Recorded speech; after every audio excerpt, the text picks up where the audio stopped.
అసలు ఏదో ఒకటి చేసి ఈ పిల్ల రాక్షసిని ఈ రోజే ఇక్కడి నుంచి తరిమేసి ఉండేదాన్ని. కానీ ఆ కొత్త టెన్షన్స్ అన్ని నా మెడకి పావులా చుట్టుకుని భయంతో నా మైండ్ పని చేయకుండా చేశాయి. కొత్త టెన్షన్సా? ఏంటి సకలా? మీకు తెలియదేముంది, ఈ మధ్య సకలకి పల్లవి కనిపించిందంట. మొన్న గుళ్ళో, ఈ రోజు ఇంట్లో. నీకేమైనా పిచ్చా? 4 ఏళ్ల క్రితం చనిపోయిన పల్లవి మళ్ళీ కనిపించడం ఏంటి? ఆ విషయం నన్ను కాదు, ఆవిడ్ని అడుగు. ఇందాక ఆ ఆశ్రమం టీచర్ని చూసి పల్లవి అనుకుని పిచ్చి పిచ్చిగా కేకలు పెట్టిందిగా. అత్తో, నేను నిజంగానే ఆ రూమ్ లో పల్లవిని చూశాను. ఇది వరస. టెన్షన్ పడకమ్మా, తగ్గిపోతుందిలే. ఏంటి తగ్గిపోయేది? ఇలాంటి వాటిని సెకండ్ స్టేజ్ ఆఫ్ హెల్యూజినేషన్ అంటారని ఆర్య 2 సినిమాలో మా గురుగారు బ్రహ్మానందం గారు చెప్పారులే. తెలుగులో భ్రాంతి మతి భ్రమణం అంటారు. ఈ మధ్య మంచి మందులు కూడా వచ్చాయమ్మా, వాడితే తగ్గిపోతుందిలే. నాకు కాదు, మీకు పిచ్చి. అందుకే నిజం చెప్తుంటే నమ్మట్లేదు. ఏమండి, మతి భ్రమణం తర్వాత స్టేజ్ ఏంటి? పిచ్చి. Already start అయినట్టుందండి.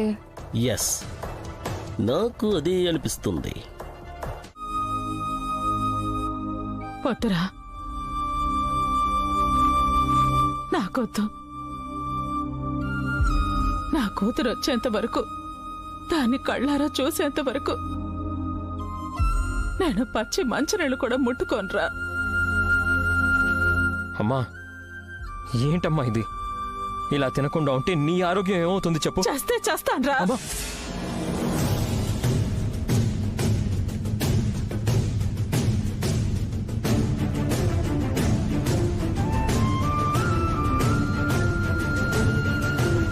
అమ్మా, ఏంటమ్మా మాటలు? ఎంత బాధ అనుభవిస్తున్నాన్రా నా మనసులో.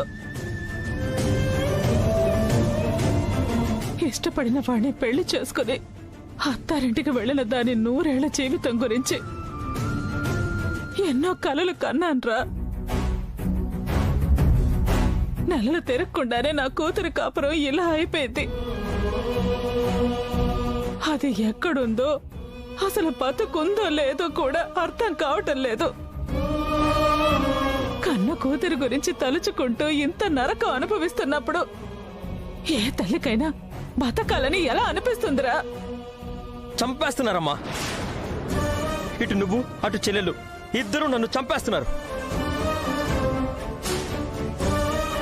ఇద్దరం కలిసి ఆధారాలు సాధిద్దామని ఆ రోజు రాధితో చెప్పాను. కానీ నా మాట వినకుండా, లెక్క చేయకుండా తనొక్కతే వెళ్ళిపోయింది.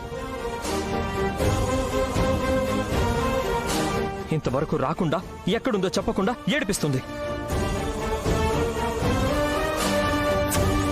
తను వచ్చేంత వరకు తినడాన్ని నువ్వేమో మంకు పట్టుకుని నన్ను ఏడిపిస్తున్నావు. రాధి ఎక్కడుందో తెలియక, ఒకవైపు నీ ఆరోగ్యం ఏమైపోతుందో నన్న భయంతో నరకం చూస్తున్నానమ్మా నేను.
భార్గవ్, ఎవర్రా? ఏమోమ్మా, తలుపు కొట్టారు గాని ఎవరు కనిపించట్లేదు.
ఎక్స్క్యూజ్ మీ.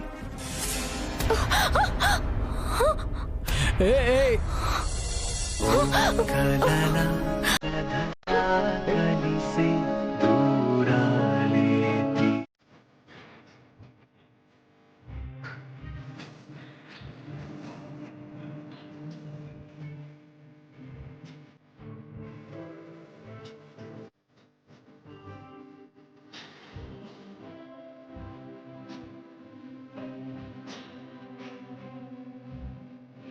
అడ్మిషన్ ఫామ్ ఫిల్అప్ చేసి ఇవ్వండి.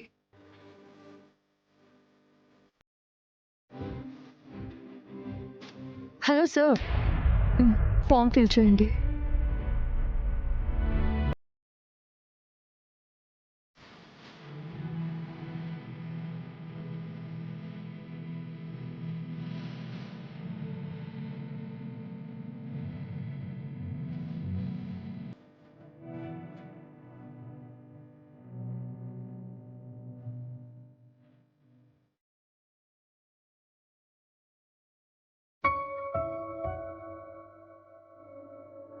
అచ్చం పల్లవియే, ఆవగింజంత తేడా కూడా లేదు.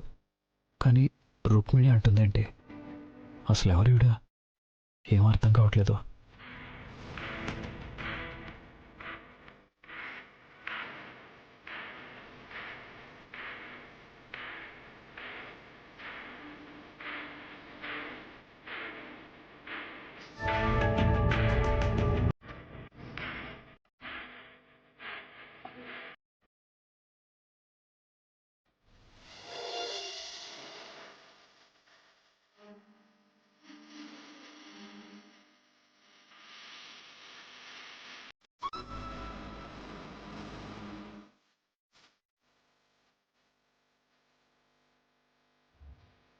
సార్, అప్లికేషన్లో తల్లిదండ్రుల పేర్లు కూడా రాయాలి.